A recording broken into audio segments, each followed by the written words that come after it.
Buenos días, mi nombre es Mayel Cantú, trabajo en la empresa Experto Integral Systems, somos el distribuidor para el país de México de la compañía QLab Corporation. Hoy vamos a tener un webinar sobre fundamentos de intemperismo en el laboratorio. Antes que nada, quisiera desearles que todos se encuentren muy bien, que los temas del COVID estén lejos de su familia y podamos seguir avanzando en esta situación de pandemia que todavía mantenemos por lo menos en México. Un saludo para todos y mis mejores deseos para su salud y sus trabajos. Pues bueno, vamos a comenzar con la parte del webinar del día de hoy. Lo que vamos a hablar es un overview o una idea general de los fundamentos en los que se basan los ensayos de laboratorio sobre intemperismo y su comparación con los ensayos en el exterior.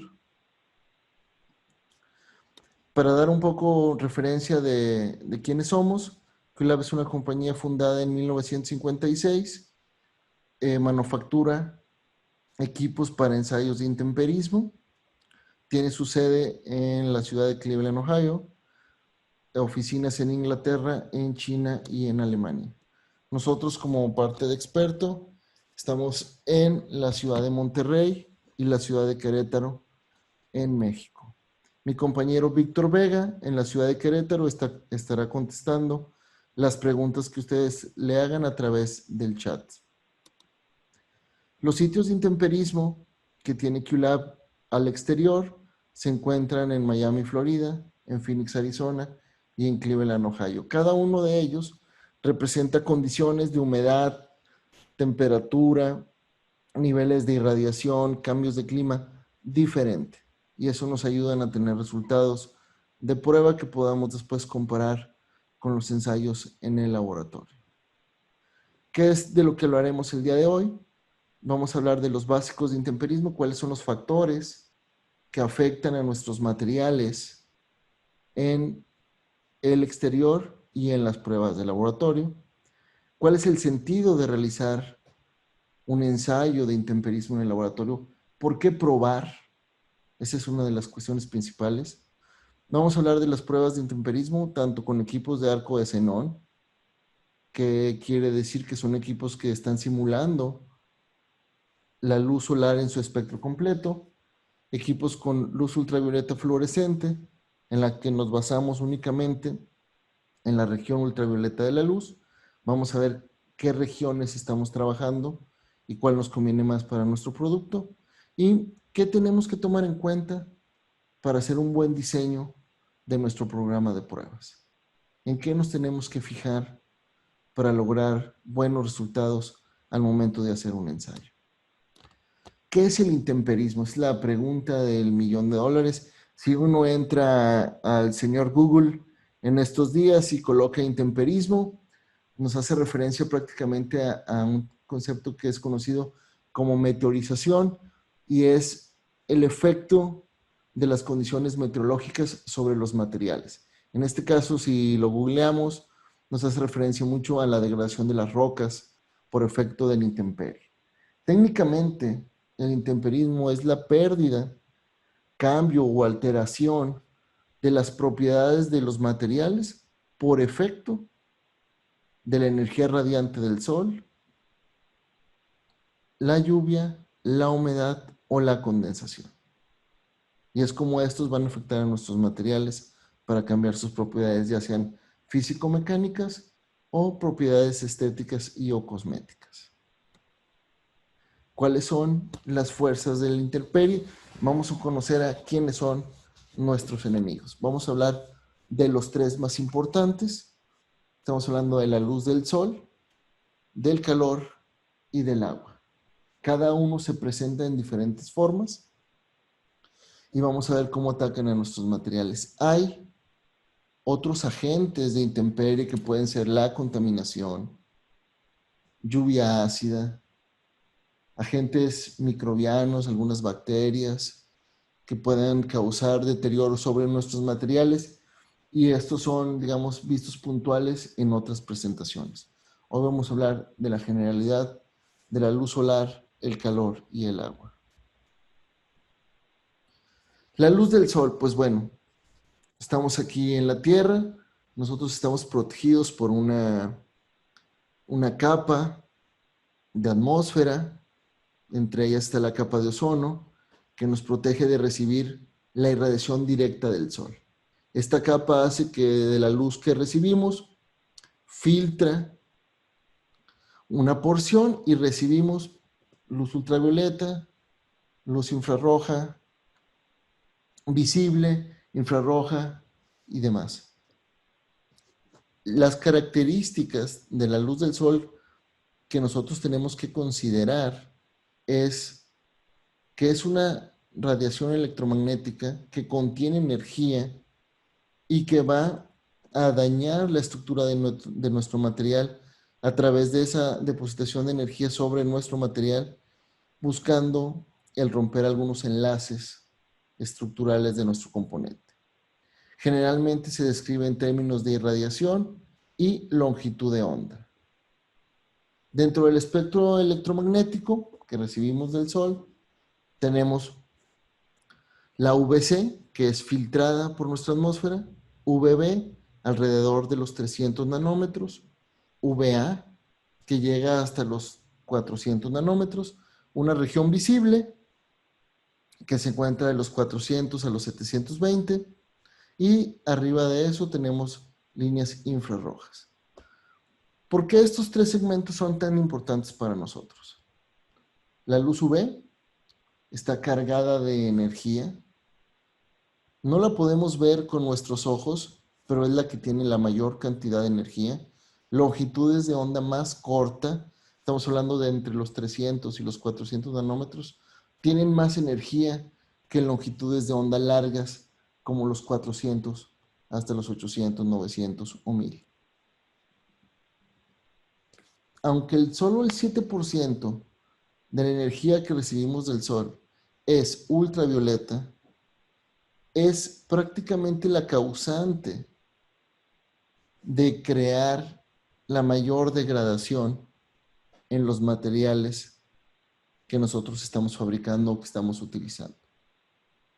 Los materiales poliméricos que utilizamos en el día a día son afectados por este 7% de radiación que recibimos del Sol. Vamos a definir ahora sí técnicamente la irradiación. Esta terminología está basada en la ASTM G113, que habla sobre la terminología de los ensayos de la luz, y la ISO 9288, que habla sobre definiciones y cantidades físicas. En el caso de la irradiación es la velocidad a la que la energía de la luz cae sobre una superficie por unidad de área. Usualmente se evalúa en watts metro cuadrado o en joules sobre segundo metro cuadrado. Tenemos la irradiación de exposición o la dosis radiante, que es la irradiación que recibe un cuerpo o un material por unidad de tiempo. También en joules metro cuadrado o en watts sobre segundo y metro cuadrado. La irradiación espectral es la irradiación de una superficie por unidad de longitud de onda, que se mide en watts metro cuadrado por nanómetro. Ahí estamos siendo específicos a la longitud de onda a la cual estamos recibiendo esa cantidad de irradiación. Vamos a ver más adelante que tenemos puntos de control en los cuales viene importante definir el nanómetro en el cual estamos evaluando la cantidad de irradiación que está recibiendo nuestra muestra. Esta es una gráfica en la que tenemos del lado izquierdo la cantidad de energía en watts metro cuadrado. En la parte baja tenemos la longitud de onda en nanómetros. Tenemos una sección de VC que está hacia el lado izquierdo por alrededor de los 275 nanómetros. Tenemos VB de 275 a 315, 320 y tenemos VA que van de los 320 hasta los 405, 410 nanómetros. Después de ahí encontramos la parte visible. Todo esto está determinado por la Comisión Internacional de Óptica, que la CIE es un organismo situado en Francia que se ha encargado de generar las tablas y toda una serie de información relacionada a la captación de energía solar y sus distribuciones espectrales. Estas gráficas son bien importantes para conocer cómo se comporta la irradiación que están recibiendo nuestros materiales. ¿Cómo se modifica el espectro de luz? No es lo mismo si nosotros estamos haciendo un ensayo o tenemos un material que esté en el exterior, la irradiación que recibe, suponiendo en verano. En verano tenemos una alta irradiación, mientras que en diciembre, por ahí en la época de invierno, hablando del hemisferio norte, tenemos una irradiación mucho menor. Entonces, la época del año va a ser un factor que tenemos que considerar al momento de que vamos a definir si vamos a exponer nuestro material o no, o cómo le va a afectar a nuestro material. Otro punto que hay que considerar son las horas del día. Tenemos ciclos, se comporta nuestra irradiación, tenemos en la noche tenemos nada de irradiación, comienza a amanecer, vamos a tener más irradiación, va aumentando hasta llegar alrededor del mediodía, 2, 3 de la tarde es donde encontramos nuestros picos máximos de radiación y comienza otra vez a disminuir para llegar al anochecer y tener cero irradiación. Esto se repite continuamente, llevando a nuestros materiales a estrés por repetición. Tenemos ciclos continuos en el que va a estar recibiendo nada de irradiación, poca irradiación, más irradiación y vuelve a disminuir para llegar a nada. La otra vertiente que tenemos que tomar en cuenta para definir nuestra diferenciación en el espectro solar es la latitud y la altitud, donde nos encontramos. En el caso de México, no es lo mismo la cantidad de energía que se recibe en la zona norte como en la que se recibe en la zona sur. Tenemos mucha más irradiación y más temperatura en la zona norte que la que se encuentra en la zona sur del país. La otra es ver el tema de la altitud. Podemos tener nuestros materiales en zonas altas que pueden recibir más irradiación o en zonas bajas o a nivel del mar que perciben irradiaciones diferentes. Después tenemos un tema que es la filtración, pues nuestros materiales, algunos están expuestos al exterior y algunos se encuentran en el interior. Puede ser en el interior de nuestro hogar, en el interior de un automóvil, en el interior de alguna tienda y eso va a cambiar la forma en que la luz incide sobre nuestros materiales. En esta gráfica tenemos la misma curva de distribución espectral. La línea roja es la línea de la luz del día del sol y la línea punteada, el color negro, es la energía que llega después de pasar por un vidrio de ventana. Si vemos, la cantidad de energía disminuye cuando es filtrada por un cristal de ventana. Entonces eso va a hacer que sea menor la radiación que reciben nuestros materiales.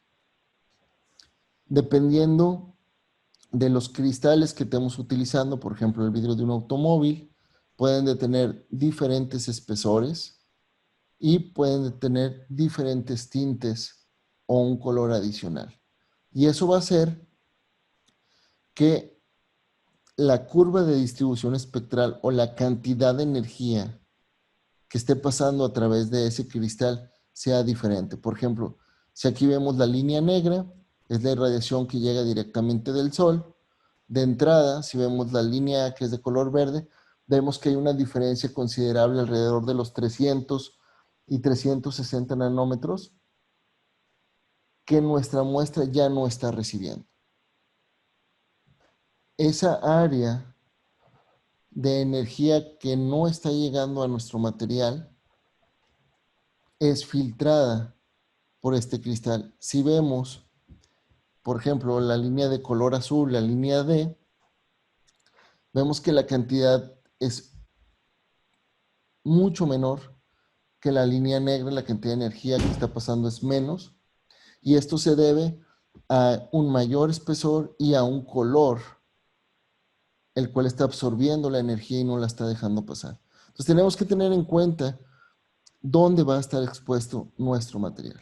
Si va a estar expuesto en un automóvil, si va a estar expuesto a través de un cristal de ventana o va a estar expuesto al exterior para poder simular un buen ensayo, tanto de laboratorio como de pruebas al aire libre. Vamos a hablar ahora de la temperatura, vamos a hablar del calor. ¿Cuáles son los efectos del calor? Nuestras muestras cuando están en intemperie o en un ensayo de laboratorio van a estar expuestas al efecto de la temperatura. Hay afectaciones como puede ser el cambio dimensional. Al recibir calor nuestra pieza puede expandirse, al estar más fría se puede contraer. Podemos producir evaporación si nuestro material tenía un porcentaje de humedad relativa y está expuesto a temperaturas. Esto puede ser que pierda humedad relativa y que cambie algunas de sus propiedades físico-mecánicas. Podemos tener envejecimiento térmico, que es pérdida de alguna característica, puede ser adherencia, puede ser su resistencia al impacto o a la deformación por efecto del calor.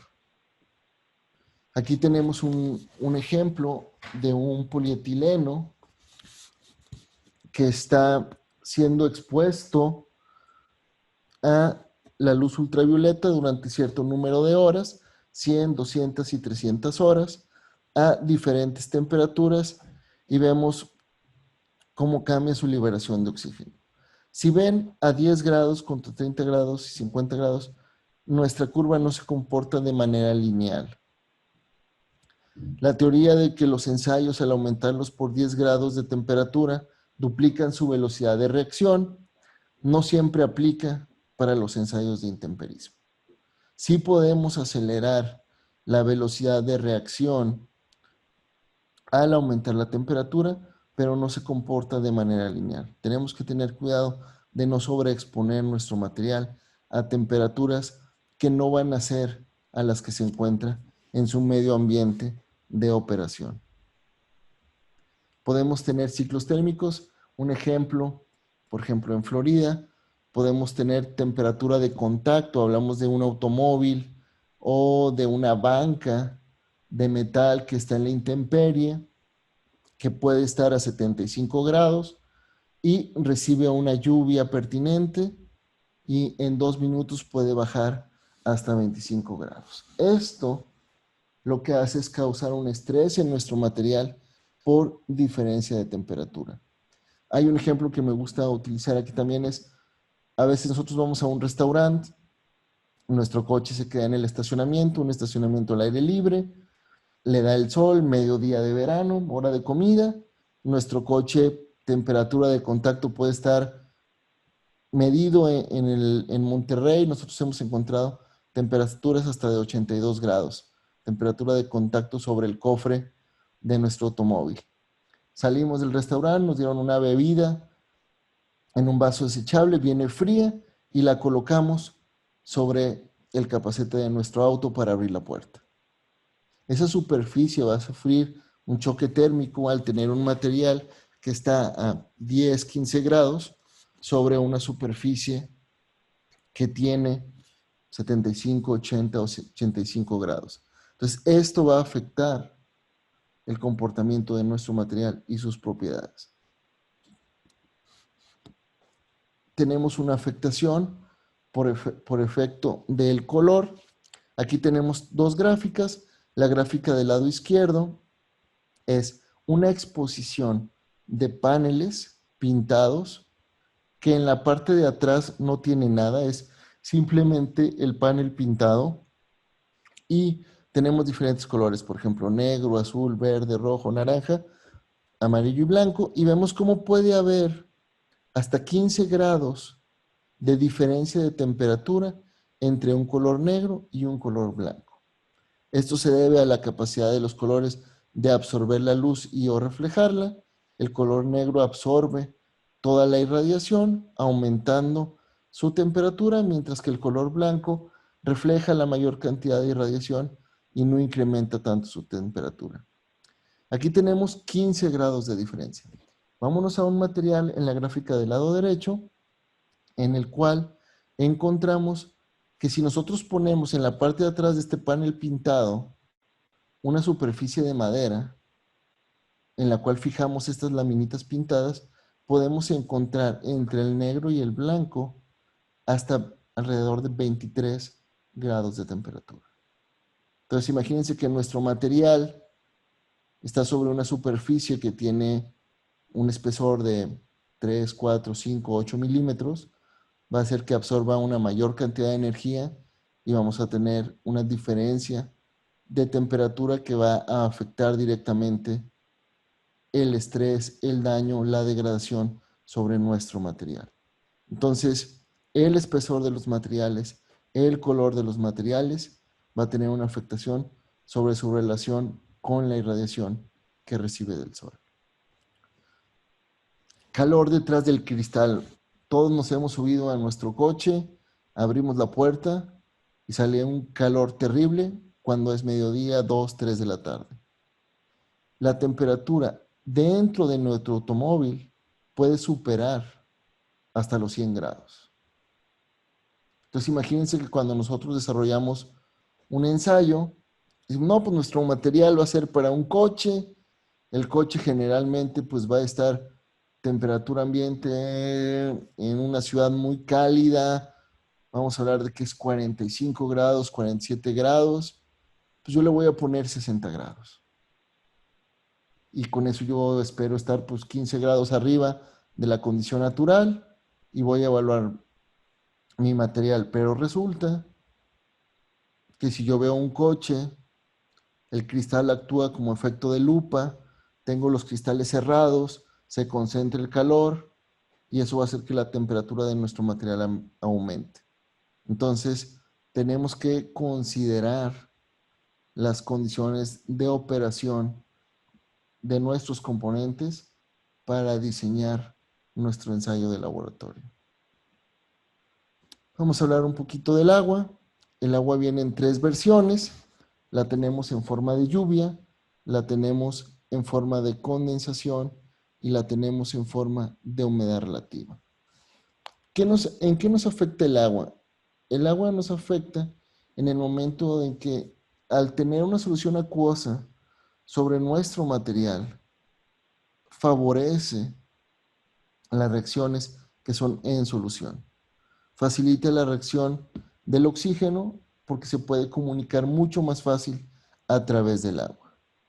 Esto nos va a cambiar o nos va a afectar en cambios físicos. Podemos tener erosión, podemos tener efectos de absorción como congelación o descongelación, choque térmico como se los comentaba hace un momento, un material está muy caliente, es mojado y va a tener una diferencia de temperatura en corto tiempo. La otra es que podemos tener una erosión o un impacto por efecto de la lluvia que va a lavar o va a desgastar nuestra superficie, poniendo cada vez capas que no estaban expuestas y ahora quedan expuestas para la exposición. Un tema que tenemos que conocer aquí es la humedad relativa. En este caso, la expresión porcentual de la cantidad de vapor de agua presente en el aire con respecto a la máxima posible para unas condiciones dadas de presión y temperatura es la definición según la Real Academia de la Lengua. En términos del día a día es la cantidad de agua que puede contener el aire en un lugar por efectos de la presión atmosférica. Entonces encontramos que si el aire puede tener 100 partículas de agua y una humedad del 30%, tenemos solo 30 partículas de agua. Muchos de los ensayos consideran a la humedad relativa dentro de su modelo de prueba. Y lo vamos a ver más adelante. Tenemos a la lluvia. La lluvia es generadora de choques térmicos. Va a eliminar la suciedad o va a lavar nuestro material. Podemos tener erosión. Si la lluvia por ahí tiene agentes contaminantes, puede causar un tipo de daño distinto. O si la lluvia viene acompañada con un granizo, entonces podemos tener, aparte de un daño físico, podemos tener un daño también mecánico sobre nuestro material. El rocío o la condensación son estas pequeñas gotitas que nosotros vemos en la mañana afuera de nuestro coche, encontramos en las hojas de los árboles o en las flores o en las superficies que se quedaron en el jardín. Y esto no es más que la humedad del ambiente que se deposita sobre una superficie por efecto de un cambio de temperatura. Vamos a suponer que tenemos una mesa de jardín, esa mesa recibió el sol, se calentó y en la atardecer y en la noche había humedad en el medio ambiente. Hay una diferencia entre la temperatura de esta mesa y la temperatura del aire, se genera la condensación. Estas gotitas que están sobre nuestro material tienen dos puntos críticos. Uno, son gotitas altamente puras, vienen por efecto de una condensación, no tienen contaminantes. Son altas en concentraciones de oxígeno y permanecen durante largo tiempo adheridas a nuestros materiales. Entonces, cuando nosotros decimos, bueno, pues es que en la zona en donde yo voy a tener mi producto casi no llueve, pero si tengo condensación, puede ser que esté mojado por más tiempo de lo que yo creo. Entonces, debemos de tomar en cuenta el efecto del rocío o la condensación. El rocío y no la lluvia es la fuente de la mayor humedad al exterior. El mayor tiempo por el cual nuestras muestras o nuestros materiales están mojados no es por efecto de la lluvia, es por efecto de la condensación. La condensación o el rocío no se toma en cuenta en muchas de las pruebas de laboratorios acelerados. No estamos reproduciendo esta variable que está en el medio ambiente, que es crítica para el desarrollo de los ensayos, pero no la estamos colocando dentro de nuestra prueba. Colocamos irradiación, colocamos temperatura, podemos colocar spray, pero a veces se nos escapa el contemplar el tema de la condensación. Entonces, cuando hagan un ensayo, piensen por ahí siempre en cómo puede la condensación afectar mi material en el medio ambiente. No debemos de subestimar a la humedad, cambia la tasa de degradación, la puede hacer más rápida o la puede hacer más lenta.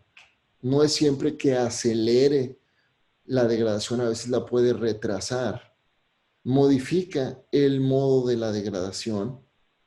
Teníamos un cliente que hacía unas bolsas, a estas bolsas eran de color rosa, les colocaba el producto que él vendía, que era una especie de acolchado para los jardines, y al aumentar el porcentaje de humedad relativa dentro del empaque, al tener el subproducto adentro, su empaque cambiaba de color. Entonces él decía, mira, yo le hago pruebas de tensión, de elongación, de rompimiento, de rasgado y no le pasa absolutamente nada. Lo pongo a exposición a la luz y mi material no cambia de color. Cuando le ponía su producto adentro, captaba más humedad, su empaque cambiaba de color. Entonces tenemos que tomar en cuenta que la humedad ofrece un efecto de cambiar el modo y la velocidad de degradación. Es difícil de acelerar, tenemos que hacerla por bastante tiempo. No podemos hacer una humedad de 20 minutos y luego desaparecerla, sino que tiene que pasar un lapso de tiempo considerable para que produzca ese cambio en la tasa y el modo de degradación. Vamos a hacer un resumen de las tres variables de intemperismo de las que hablamos. La luz del sol prácticamente es la encargada de generar los daños en los polímeros, es la que tiene la energía para romper enlaces y dañar nuestro material. Pequeños cambios en la formulación pueden causar grandes cambios en el deterioro de nuestros materiales. Hay que tener cuidado cuando hacemos una evaluación con un material que lo probamos y después cambiamos la fórmula, se puede comportar totalmente diferente a cómo se comportaba un material, quizás con las mismas características, pero con una formulación diferente. El calor y la irradiación en conjunto van a aumentar la tasa de degradación. Y el color va a afectar la absorción de temperatura, por lo cual va a afectar la velocidad de degradación. En el tema del agua, tenemos que si unimos la variable de luz solar, calor y agua, tenemos el intemperismo, el rocío y no la lluvia, como usualmente queríamos, es la razón de estar más tiempo mojada nuestras muestras. Y los productos al aire libre están más tiempo mojados de lo que a veces uno imagina. Entonces tenemos que tener estas tres consideraciones. Van a recibir luz solar, van a incrementar su temperatura y van a estar expuestos a condiciones que involucren la humedad. Vamos a hablar ahora por qué realizar ensayos de laboratorio. ¿Cuál es el sentido de hacer una prueba de laboratorio? Pues vamos a verlo ahora. Debemos de cumplir alguna especificación, tenemos que diferenciarnos de la competencia, nuestro material tiene algún problema o estamos recibiendo algún reclamo, queremos utilizar nuevas materias primas y ver cómo se va a comparar nuestro producto contra lo que estábamos usando para reducción de costos, para mejorar la durabilidad. Hay muchos motivos por los cuales debemos de probar.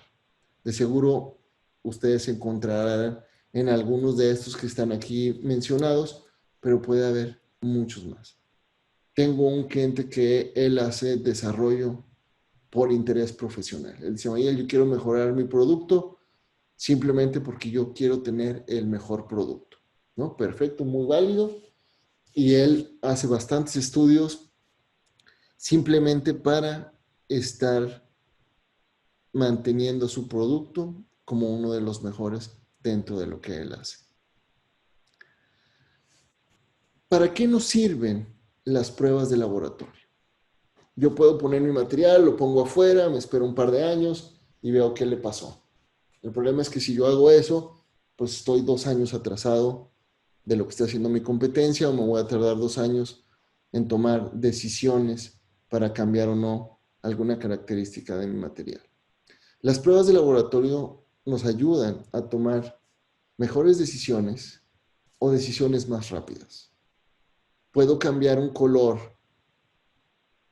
o un pigmento o un colorante en mi material si hago un ensayo de laboratorio y pruebo 2 componentes antes de sacarlo al mercado, y puedo hacer un ensayo más rápido porque no me tengo que esperar 2 años para tener ese resultado.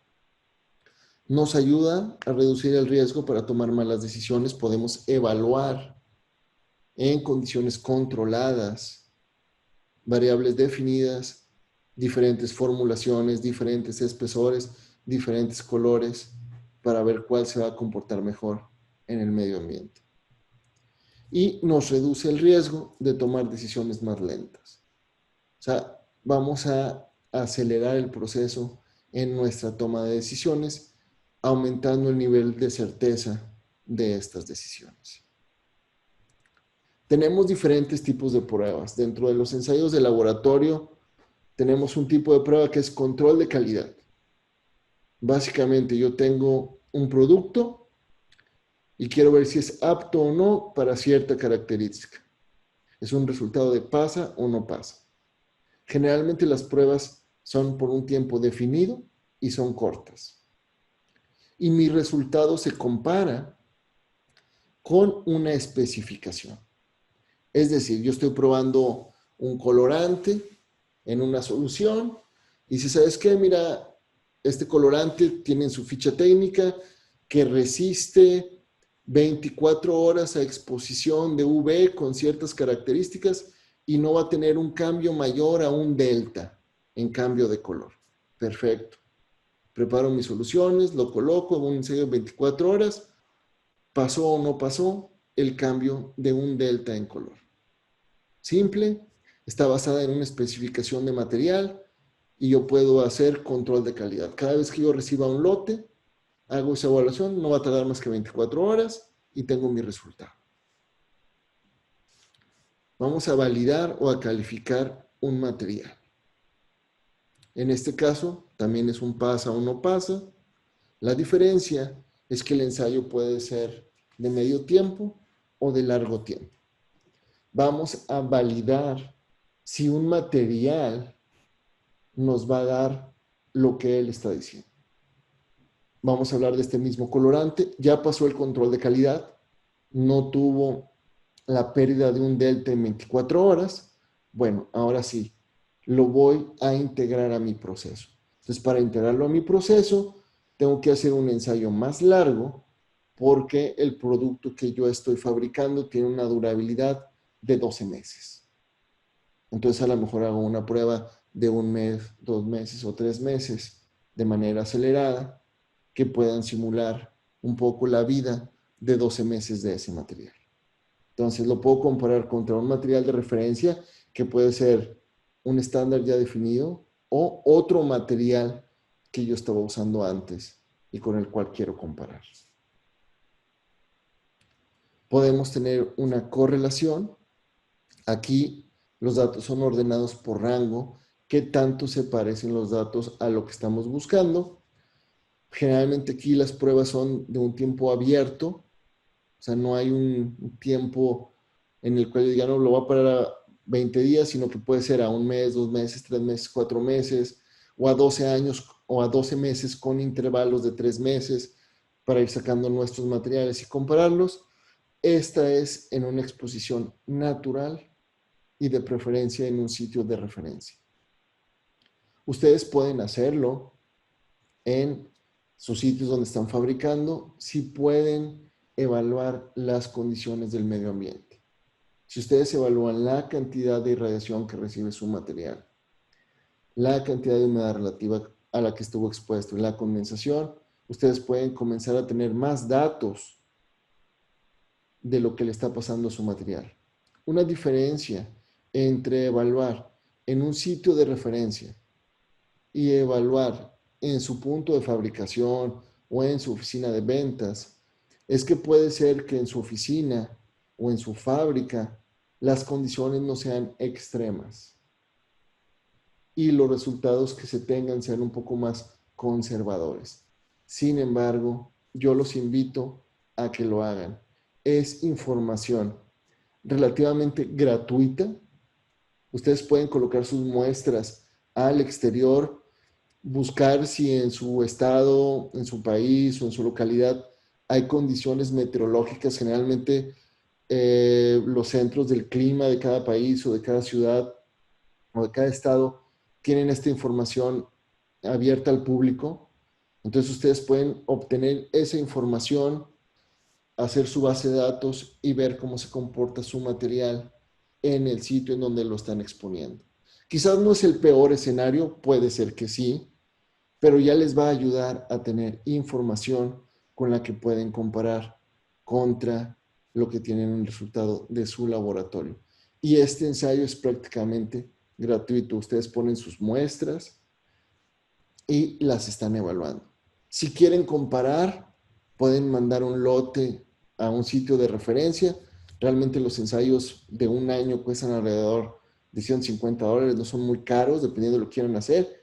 Y ustedes van a tener información vital para comparar contra los resultados de su laboratorio. Se los paso como tip, háganlo. Les digo, puede ser prácticamente gratuito. Modelo predictivo, estamos buscando conocer la vida de servicio de nuestro material o queremos un factor de aceleración. Para materiales conocidos, en los cuales las fórmulas son sumamente estables y no estamos cambiando ingredientes, podemos tener factores de aceleración. Hay que hacer un estudio en un sitio de exposición, tomar todos los datos y compararlo contra las pruebas aceleradas. Estos ensayos son un poco más largos porque para sacar un factor de correlación o de aceleración tenemos que tener nuestro material por lo menos todo el tiempo de su vida útil en el exterior. Es decir, que si supongamos fabricamos pelotas y nuestra pelota está supuesta a durar 3 años, pues tenemos que tener nuestro material 3 años en el exterior y lo monitoreando para después poder comparar con los resultados del laboratorio. Intemperismo natural es básicamente colocar nuestros materiales en sitios de exposición al clima. Referencia mundial, tenemos uno en el sur de la Florida, uno en Arizona y uno en el medio oeste. Lo que están cambiando, como les comentaba en un principio al inicio de la presentación, son sus condiciones de irradiación y de humedad relativa. ¿Cuál es la importancia del intemperismo natural? Nos va a ayudar a comparar con los resultados de laboratorio. Aparte es mucho más complejo, contempla muchas más variables. Las pruebas de laboratorio aceleradas no siempre dan los resultados de lo que le pasa a nuestro material en la vida real. Y para definir si nuestra prueba de laboratorio está siendo desarrollada de manera correcta, siempre es bueno evaluar con un resultado del exterior. Vamos a hablar ahora un poco de los métodos de prueba. Vamos a hablar de la parte de xenón y la parte de UV fluorescente. El intemperismo a través de un equipo de arco de xenón. Tenemos diferentes formas. Tenemos equipos que tienen una lámpara en la parte central y las muestras van girando alrededor de esa lámpara. O tenemos equipos en los cuales las lámparas están en la parte superior y nuestras muestras están en la parte inferior. Son básicamente dos infraestructuras de cómo se pueden reproducir estos ensayos. Tenemos diferentes tipos de lámpara, algunas son enfriadas por aire, algunas son enfriadas por agua. Cada una tiene ciertas ventajas y ciertas desventajas. Vamos a hablar de ellas más adelante. Tenemos filtros que nos van a hacer que nuestra irradiación cambie dependiendo de lo que estamos buscando. La lámpara de arco de xenón emite un espectro completo de la luz, el cual no todo es lo que está llegando a nuestro medio ambiente porque tenemos una capa atmosférica, entonces tenemos que filtrar esta irradiación. Y dependiendo del filtro que seleccionemos, es la cantidad de energía que va a llegar a nuestra muestra. El otro punto es el punto de control o al nanómetro al cual nosotros estamos haciendo la evaluación de este nivel de irradiación. Tenemos prácticamente 3 versiones de filtros o 3 familias. Tenemos filtros de luz de día, que son los filtros que se encuentran, digamos, la luz que recibiríamos en la parte exterior. Tenemos diferentes tipos de filtros de ventana, que es para la evaluación de productos de interior. Y tenemos filtros con UV extendida. Esto es que están tomando más región de la parte UV y la dejan pasar. Esto nos ayuda mucho para los ensayos automotrices. Aquí yo tengo una gráfica en la cual, bueno, ahí tengo 4 curvas. La curva no hace, si ustedes pueden ver, ahí tengo un listado de filtros, son 2, 4, 6, 8, 10, 12, 14. Son 31 filtros diferentes que están en el mercado para poder simular las condiciones del medio ambiente en cuanto a irradiación se trata.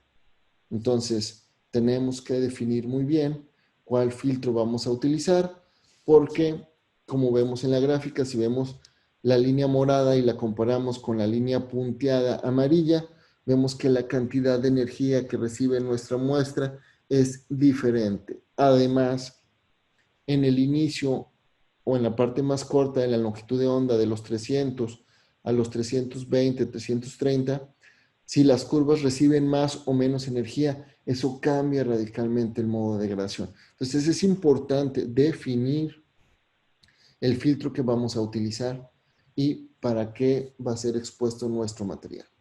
Mucho de esto está en las normas y mucho de esto, cuando es un desarrollo de un producto nuevo, está en para qué vamos a utilizar este producto.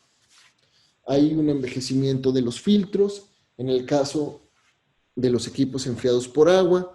Tenemos que cambiar los filtros cada 400 a 2000 horas por efecto de que el agua con la que están siendo enfriados está depositándose dentro de estos filtros y cambia interferencia. Las lámparas enfriadas por aire no tienen esta desventaja y los filtros prácticamente no se reemplazan, excepto de que sean rotos por algún accidente. ¿Cómo controlamos la irradiación? Nosotros tenemos sensores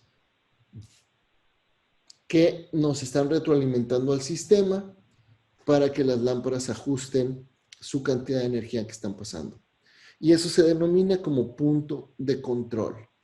Entonces aquí llevamos la variable de qué filtro vamos a usar y qué punto de control. Tenemos 3 puntos de control y 1/4 que se usa bien poco. Los 3 más usados son para banda corta, 340 nanómetros y 420. 340 nanómetros prácticamente me sirve para todo lo que va a ser expuesto a exteriores.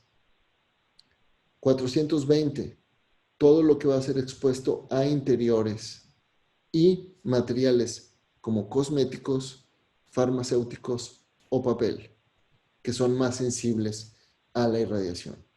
En la banda ancha tenemos TV o V total, que contempla de 300 a los 400 nanómetros.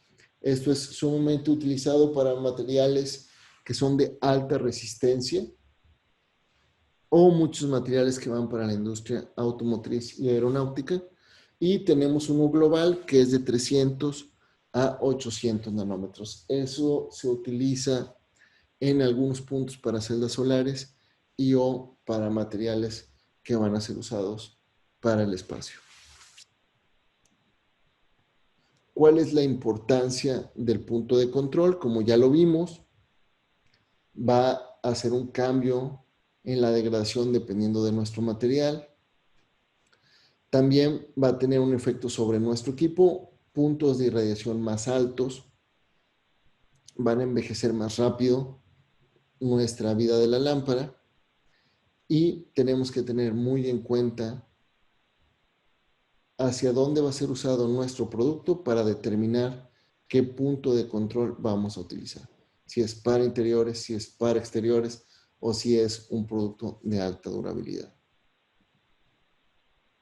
Control de temperatura. Los equipos controlan temperatura a través de un panel negro, que es prácticamente una placa de aluminio pintada de color negro y va a recibir la irradiación de la fuente de luz. Esta temperatura se parece mucho a la temperatura que van a estar recibiendo nuestras muestras. Tenemos prácticamente 2 modelos, un modelo de panel aislado y un modelo sin aislar. El modelo sin aislar es, como les comentaba, esta placa que puede ser de aluminio, de acero inoxidable, pintado de negro. Nos ayuda para que la transferencia de calor sea más rápida. Cuando tenemos un panel aislado, tiene un componente plástico que aísla el material de la superficie y esto nos va a ayudar a tener mayor temperatura. Hay un panel blanco también que se utiliza en algunos ensayos y es bien particular para ciertas normas. Lo más normal es probar con panel negro aislado y sin aislar.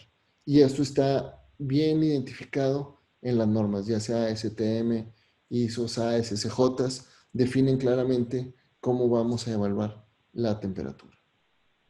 Para maximizar la aceleración, tenemos que utilizar la máxima temperatura de servicio, pero tenemos que tener cuidado de no exceder esa temperatura. Nosotros queremos ver cómo está haciendo un envejecimiento de nuestro material, pero no queremos quemar nuestro material. El control de temperatura del aire de la cámara. Podemos controlar la temperatura, podemos tener humedad relativa, podemos tener temperatura de contacto, podemos tener temperatura de aire de la cámara y esto nos va a ayudar a tener un ensayo mucho más completo. Dependiendo de lo que nos diga el estándar, podemos tener ensayos que nos pidan evaluar por temperatura de aire de cámara o por temperatura de contacto, en este caso por temperatura del black panel. Humedad relativa, muchos ensayos en equipos de arco de xenón piden que controlemos humedad relativa. Aquí el efecto de la humedad relativa hace poca diferencia contra un spray y o condensación, porque dentro de la prueba, al tener irradiación, vamos a generar que se evapore y vamos a tener las muestras por más tiempo más secas. Entonces, aquí lo que los ensayos marcan es tener humedades entre 40, 50, máximo 60% durante tiempos largos para que realmente puedan tener un efecto sobre nuestros materiales. Podemos tener spray o lluvia, parte frontal, parte trasera, es decir, por la parte baja de nuestras muestras. Podemos tener spray en dos versiones, uno en el cual tengamos agua, literalmente agua desionizada o agua limpia, y podemos tener otro spray que tenga lluvia ácida o algún agente químico para generar un daño. Eso también la norma te puede dar la opción de si yo puedo usar una solución o no para probar con cierto material. Otro ensayo que se ha puesto de moda últimamente es el ensayo de inmersión o ponding, en el cual se coloca una charola y se hace rociar agua a través del material y el material queda sumergido durante cierto tiempo en esa solución que se le agregó. Después se drena, llega secado y vuelve a pasar el ciclo. Y está siendo expuesto a la irradiación solar. El resumen de arco de xenón, vamos a ver que tiene la mejor simulación del espectro de la luz. Estamos tomando en cuenta que tiene parte de la UV, parte visible y parte infrarroja. Las lámparas tienen un efecto de envejecimiento dependiendo de los niveles de irradiación que utilicemos. Los ensayos son afectados por la temperatura, el spray y el control de humedad relativa. Estos ensayos, como dato adicional, son más costosos que los ensayos con luz fluorescente ultravioleta. Tenemos 3 sistemas en el mercado, equipos pequeños, equipos más grandes que pueden ser con tambor rotatorio o con cama plana, dependiendo de nuestras necesidades y el ensayo que queramos hacer.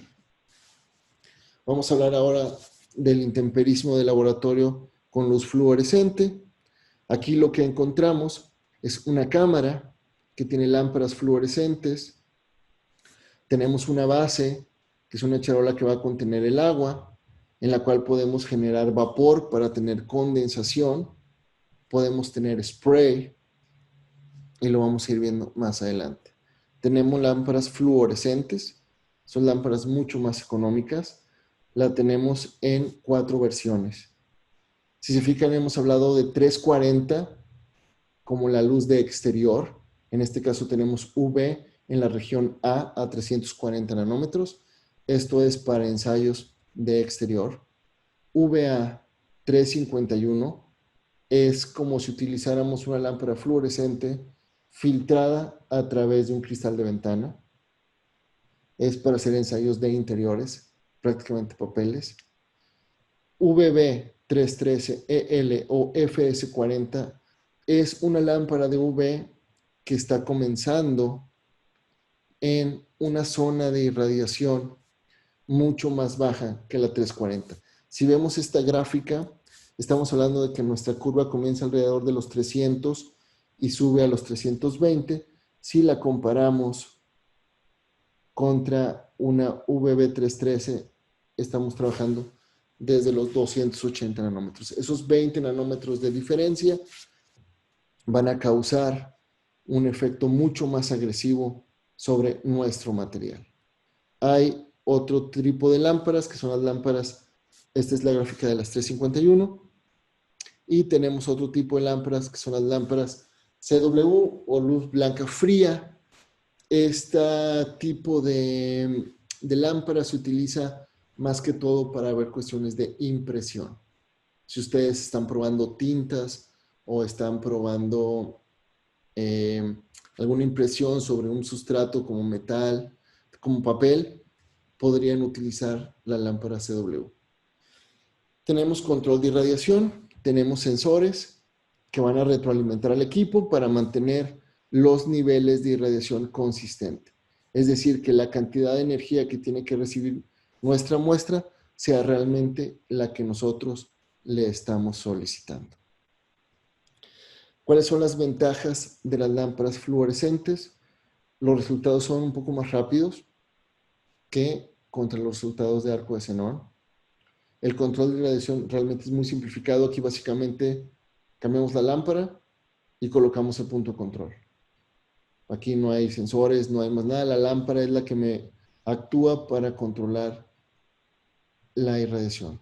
Tenemos un espectro muy estable. Son lámparas que me pueden durar entre 5 y 6,000 horas, a diferencia de una lámpara de xenón que me puede durar máximo 2,000 horas. El mantenimiento es mucho más bajo, el precio inicial es más bajo y la operación también es más económica. Entonces, si yo tengo un material que tiene problemas en condiciones de propiedades físico-mecánicas, me conviene probar en un ensayo de luz fluorescente.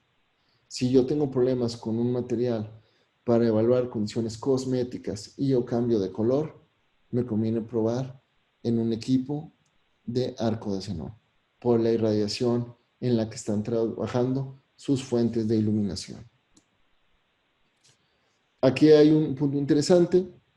Vamos a ver la gráfica parecida a la que vimos en slides anteriores. En la parte izquierda tengo mis paneles sin respaldo en la parte de atrás, en una exposición al exterior, y al lado derecho los tengo en un equipo de ultravioleta usando lámparas 340 a 70 grados. Temperatura de black panel. Si ustedes ven la diferencia entre los colores del negro al blanco en el ensayo es menor a 5 grados. Entonces aquí yo estoy quitando la variable de la diferencia de temperatura que podría tener ese material en el exterior. Entonces, yo voy a llevar a los materiales al mismo daño en el laboratorio que no puedo llevarlo en el exterior. Vamos a hacer los que tengan la misma temperatura y eso va a acelerar el modo de degradación. Tenemos condensación, que vimos hace un momento, era una de las cuestiones que más nos afectaban porque duraba más tiempo sobre nuestras muestras, tenía altas concentraciones de oxígeno y era agua altamente pura. El equipo lo que hace es calentar agua, hacer que por las paredes de donde colocamos nuestras muestras haya un diferencial de temperatura y se genere la condensación. Las ventajas de esta concentración es que son muy realistas a la condensación que sucede en la vida real. Se generan a temperaturas elevadas, tienen altas concentraciones de oxígeno, no hay contaminantes, o sea, no hay depositación de agentes contaminantes sobre nuestras muestras por efecto de la condensación, a diferencia de si uso spray con agua, que el spray puede tener algún contaminante proveniente de un agua que no tenga las características adecuadas para el ensayo. Podemos tener el spray, choque térmico, erosión. En un equipo de spray para un QUV o una prueba de ensayo por luz fluorescente, aquí el único detalle es que las normas estandarizadas te piden un volumen entre 5 y 7 litros de agua por minuto. Entonces, un ensayo que tenga 20 minutos de spray va a consumir alrededor de 500, 800, 1000 litros de agua. Entonces, se vuelven ensayos muy costosos. Hay que tener en cuenta nuestro material. Algunos impermeabilizantes piden este tipo de ensayos, donde tenemos que considerar cuál es la función de nuestro material para decidir el uso y la frecuencia del spray en el caso de un equipo con lámparas fluorescentes. En resumen, tenemos la lámpara VA340, mejor simulación del exterior, VB313, es más rápido pero es más severo. Tenemos un espectro mucho más estable, no hay envejecimiento, no tengo que usar filtros, no tengo parte de luz visible ni infrarroja, solo estoy viendo la fracción ultravioleta de la luz. Puedo tener condensación mucho más realista a la que hace un equipo de arco de xenón. Este es básicamente un equipo de QUV. ¿Cómo se complementa un equipo de UV con un equipo de arco de xenón? Ya entramos a la última parte de nuestra exposición.